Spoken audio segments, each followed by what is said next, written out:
face à un problème. En tout cas, on avait regardé nos résultats, puis on a réalisé que depuis 2 ans, il y avait une tendance à la baisse dans nos résultats en écriture au 2e cycle.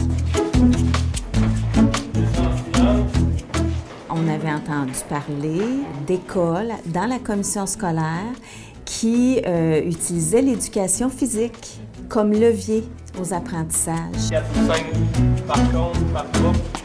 Marche.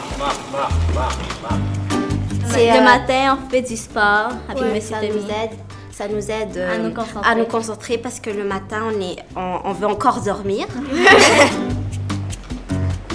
Des fois, on fait des squats, Burpees. des jumping jacks.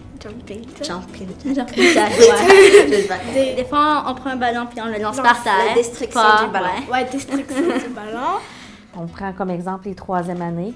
La moitié du groupe s'en va à l'entraînement et l'autre 3e année, la même chose.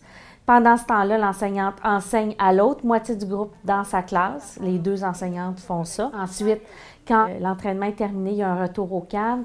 Ils reviennent dans leur classe. Et là, c'est le 2e groupe qui part en entraînement. L'enseignante enseigne à la 2e partie de son groupe. Et quand les enfants reviennent tous en classe, là, ma collègue et moi, on se trouve à aller aider dans chacune des classes pour la partie pratique de ce que l'enseignante a enseigné après ma barre. Quand on revient, les enfants sont vraiment calmes, l'idéal pour pouvoir les aider. On gagnait beaucoup dans un projet comme ça à réduire les écarts pédagogiques. Il faut aussi prévenir avec les petits, parce qu'il n'y a pas encore d'écart beaucoup au 1er cycle.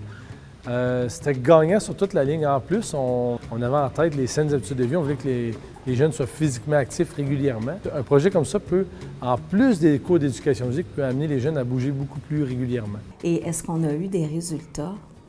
On a eu des résultats positifs. Et depuis qu'on a commencé le projet cette année, les notes de 4e année en écriture ont augmenté que l'année passée.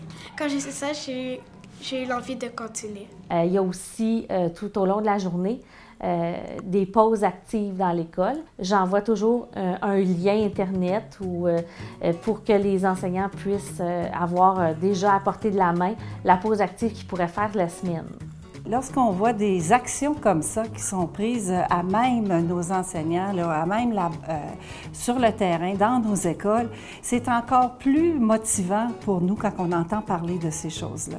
Parce qu'en bout de ligne, on veut la réussite de tous nos élèves et on peut intégrer tout le monde dans un beau projet comme ça. J'aimais vraiment pas l'écriture avant. Et là, quand on écrit une histoire, je suis presque tout le temps la dernière parce que j'écris 5 pages.